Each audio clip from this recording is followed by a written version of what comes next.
Assalamualaikum warahmatullahi wabarakatuh. Perkenalkan, saya Maulana Muhtar Hadi, mahasiswa Komunikasi Penyiaran Islam dengan NIM 243840210818. Dan pada video kali ini saya akan membahas materi yang telah disampaikan dan dipresentasikan oleh kelompok pertama dalam mata kuliah usul fikih, yang mana dalam makalah tersebut dibahas beberapa hal yang terkait tentang ilmu usul fikih, dan dalam hal ini memfokuskan kepada perkembangan usul fikih dari masa ke masa. Jadi dalam makalah tersebut dijelaskan bahwasannya ada beberapa perkembangan dalam ilmu usul fikih, yang mana dalam hal ini terbagi dalam 4 era. Era yang pertama yaitu era pra-kodifikasi, yang kedua adalah era kodifikasi, yang ketiga adalah pasca kodifikasi, dan yang terakhir adalah era kontemporer. Dalam hal ini saya akan membahas satu persatu dari masing-masing era, yang mana pastinya dari masing-masing era memiliki penjelasan tersendiri.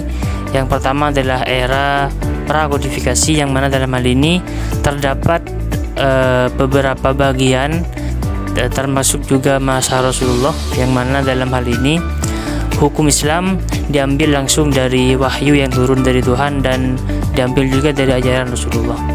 Selanjutnya adalah masa sahabat, yakni setelah wafatnya Nabi Muhammad, hukum Islam diambil dari Al-Quran, Sunnah, serta ijtihad yang diambil melalui ijma' dan qiyas.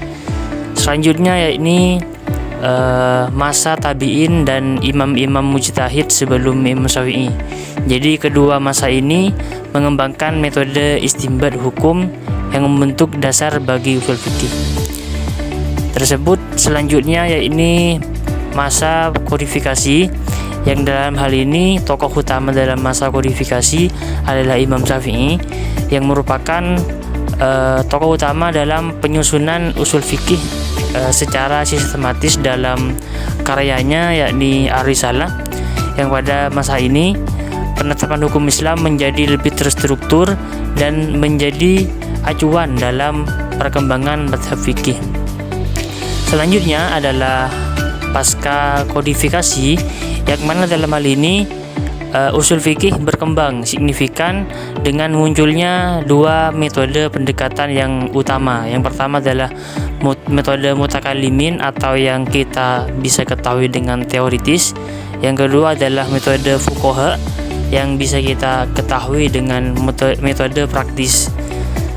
Di masa kodifikasi terjadi juga interaksi dengan filsafat dan logika, karena dalam ilmu usul fikih di sini masuk kepada pasca kodifikasi.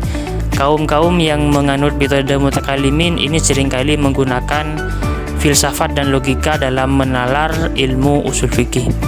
Dan di masa pasca kodifikasi tersebut juga terjadi stagnasi karena dominasi dari taklid, seperti itu. Selanjutnya adalah era kontemporer, yang mana era kontemporer di sini muncul dua tokoh bernama Muhammad Abduh dan Rashid Ridha, yang keduanya di mana melakukan reformasi terhadap ilmu usul fikih.